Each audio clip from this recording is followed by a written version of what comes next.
ओम नमो भगवते वासुदेवाय वासुदेवाय हरि वासुदेवाय।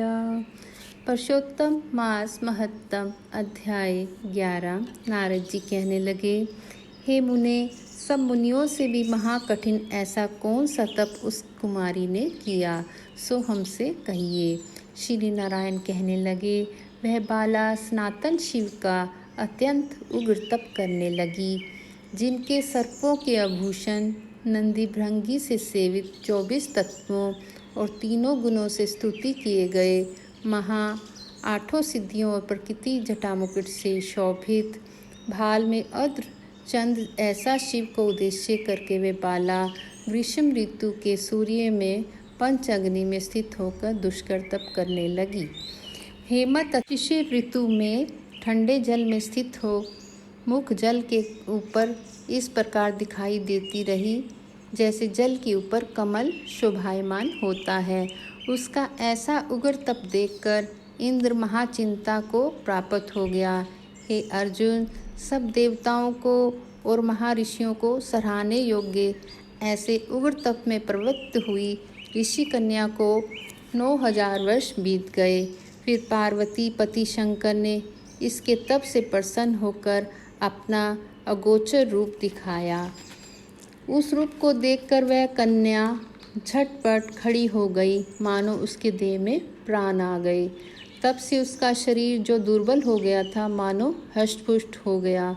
उस बाला ने नम होकर श्री शंकर को नमस्कार किया, विश्व वंदित श्री शिव का मानसोपचार से पूजन किया और उनकी स्तुति करने लगी। हे राजन, जब उस मेधावी ऋषि की तपस्विनी कन्या श्री शंकर भगवान की स्तुति करके शांत हुई, तब महाउग्र तप से उसका किया हुआ स्रोत सुनकर प्रसन्न मुख वाले श्री सदाशिव बोले, हे तपस्विनी, तेरा कल्याण हो, मन वांछित वर मांग।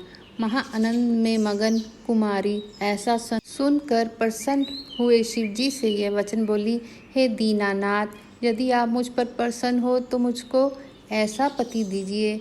ऐसा ही वे 5 बार कहकर शांत हो गई।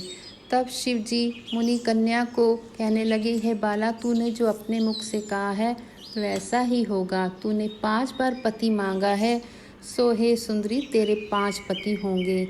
श्री कृष्ण कहने लगे, श्री शिव के ऐसे अनिति प्रिय वचन सुनकर बाला बोली, हे सदाशिव, एक स्त्री के एक ही पति हो सकता है। कहीं भी स्त्री 5 पतियों वाली ना देखी ना सुनी।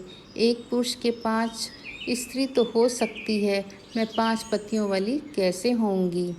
आपको ऐसा कहना योग्य नहीं। हे प्रभु, ऐसा वरदान देने से आपको ही लज्जा होगी। उस कन्या के ऐसे वचन सुनकर श्री शिव कहने लगे, इस जन्म में नहीं, अगले जन्म में होंगे।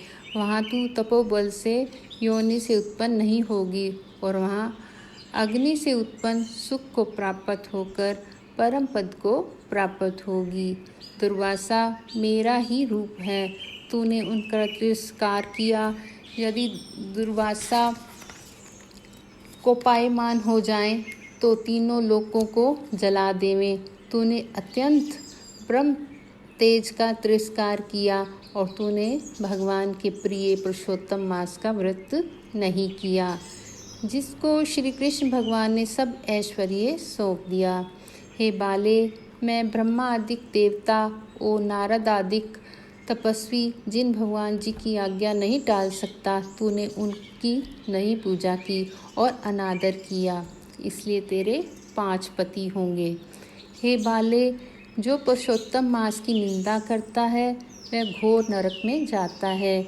इसके विपरीत कभी भी भलाई नहीं हो सकती। जो पुरुषोत्तम का भक्त है वह पुत्र पौत्र और धन से युक्त है। हम सब देवता भी पुरुषोत्तम की सेवा करते हैं। इस प्रकार कहकर श्री नीलकंठ महादेव तत्काल अंतर ध्यान हो गए। तब वह बाला चकित सी रह गई। सूत जी कहने लगे, हे ऋषियों, सदाशिव के अंतर ध्यान होने से उस कन्या को भी चिंता हो गई। पुरुषोत्तम मास महत्तम अध्याय 11 पूर्ण हुआ। ओम नमो भगवते वासुदेवाय। श्री हरि आप सबकी मनोकामनाएं पूर्ण करें।